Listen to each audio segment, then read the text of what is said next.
Previously in the chase. Blows by one, Pablo, and contact. What the heck was that all about? He just turned left. Oh no. Oh, there's Casey Kane across, and he takes Biffle with him. You do it. You can beat him 2 laps. Get all you can get. Okay, so just go like hell. Got me go like hell. Jimmy Johnson wins the Pepsi 500. Woo! Nice show, guys. Hell yeah. Thinking about a big shiny trophy? No, I haven't thought that far ahead yet. 12 drivers, 10 races, 1 champion. For centuries, man has feared things that go bump in the night. That is not about to change now. Some of the fastest names in the game face a very scary prospect. That of a 3-time defending champion, out in front with time running out. As the chase heads for the home track, expect some high-octane Southern hospitality. So dig in, buckle up, and make your move. Because before you know it, it'll be lights out on your shot at the title.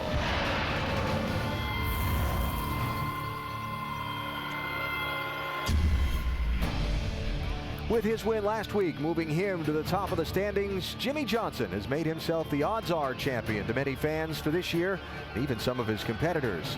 But if Jimmy's the would-be hero, who's ready to play the villain? Who's ready to step up and deny Johnson that place in history by winning tonight and taking that momentum for his own? There are a lot of good candidates. There's Juan Pablo Montoya. But in racing, we know words mean little. It's all about making it happen on the track. Who's going to get it done? Could Tony Stewart be the guy? Tony starting tonight in 5th position and certainly a threat to win this championship in the remaining 6 events.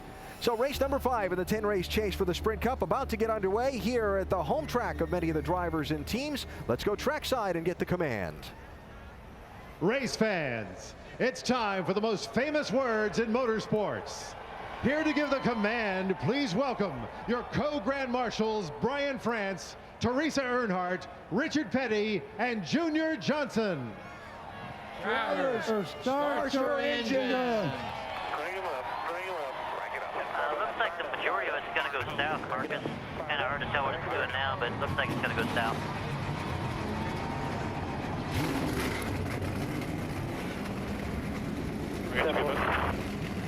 Therefore, how about you, Shane?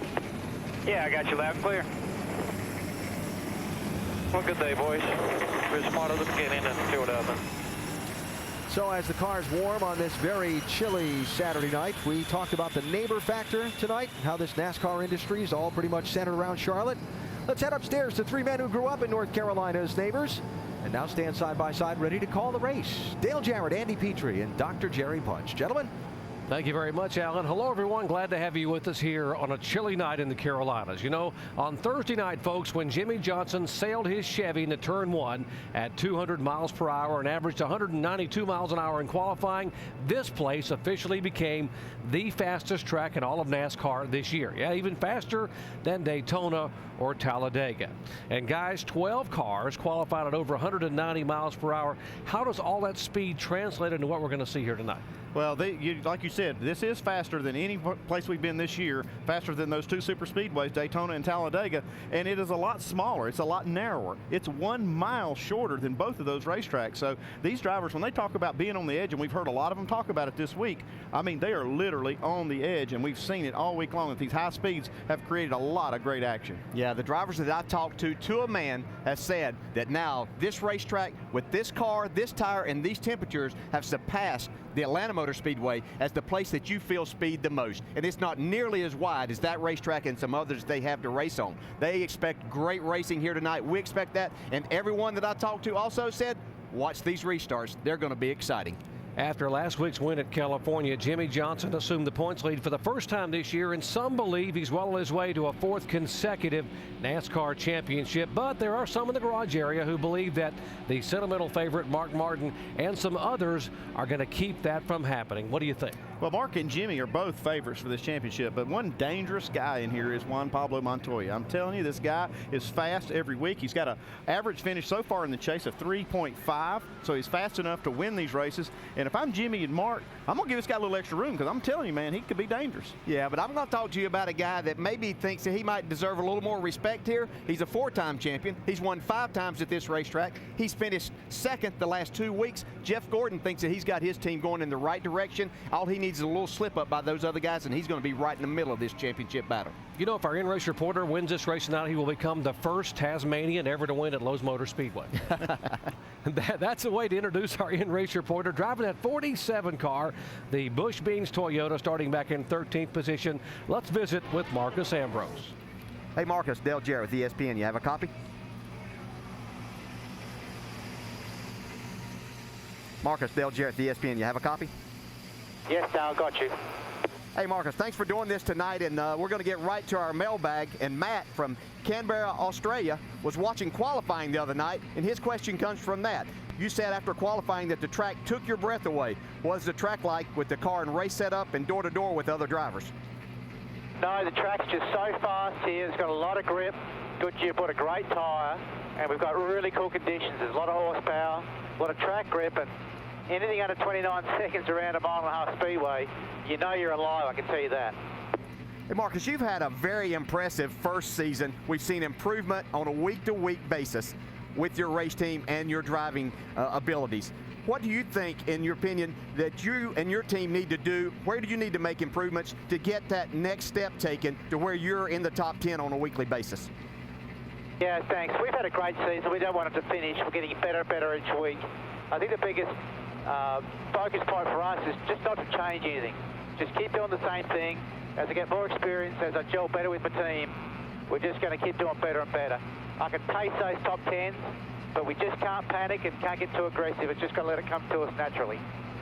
Marcus, we watched you in the final practice yesterday. Your car looked extremely fast. Was it pretty much where you wanted it, or did you make any changes from that time? It's fast, no doubt about it, but I'm struggling a little bit on the longer run getting tight.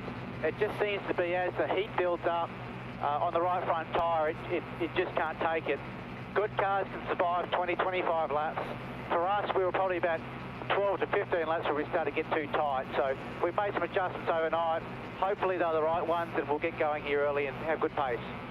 All right, Marcos, thanks for talking with us tonight. Have a great night. Now Andy's going to talk to your crew chief, Frankie Kerr. Hey, Frankie, Andy Petrie in the booth. You got us? Yeah, I got you, bud. Hey, Frankie, we're experiencing a lot cooler weather here in Charlotte than we ever have by running this race a week or two later than normal. What kind of challenges does it make for the car with these cold temperatures? Well, that's it's going to put a lot of strain on the motors, being in the cool air, and they're going to make a lot of horsepower, and the cars are going to be going so fast, being the track speeds up with the good conditions. We're going to have a lot more downforce than expected, so we got to worry about hitting the ground. We're very little opening on our tape just to try to get the motor to run warm enough, and it's a different puzzle, with this cool temperatures. Well, okay, good luck tonight, Frankie. We really appreciate you talking to us, and have a good race. Thank you. Let's hope we're staying in victory lane at the end of this.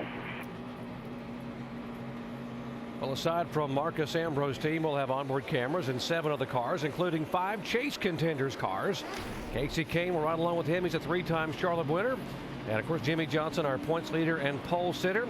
And how about some Transformers cars that hope to be able to transform their Chevys into winners tonight? 5-time winner here, Jeff Gordon, in the Megatron colors. He's the leader of the Decepticons. And Ryan Newman, painted as Optimus Prime. He's the leader of the peace-loving Autobots.